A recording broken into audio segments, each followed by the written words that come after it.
Malgré la réouverture des frontières intérieures de l'Union européenne, les annulations de vols restent un problème. Certains transporteurs continuent de vendre des voyages à travers le continent qui sont annulés quelques jours plus tard.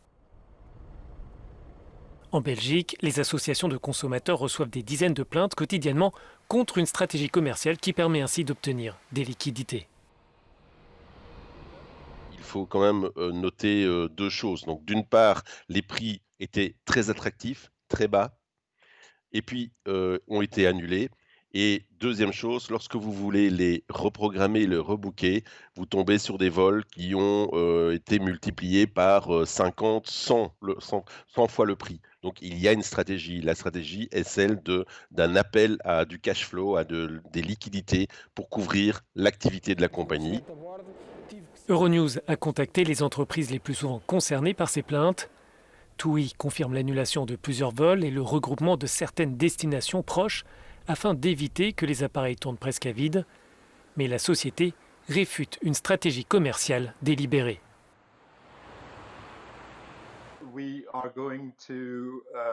Nous rembourserons les gens qui ont vu leur vol annulé. Donc l'argent ne restera pas longtemps sur notre compte.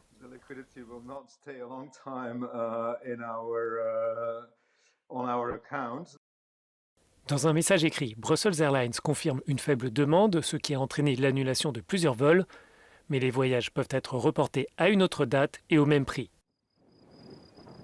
Enfin, Ryanair ne s'est pas encore exprimé.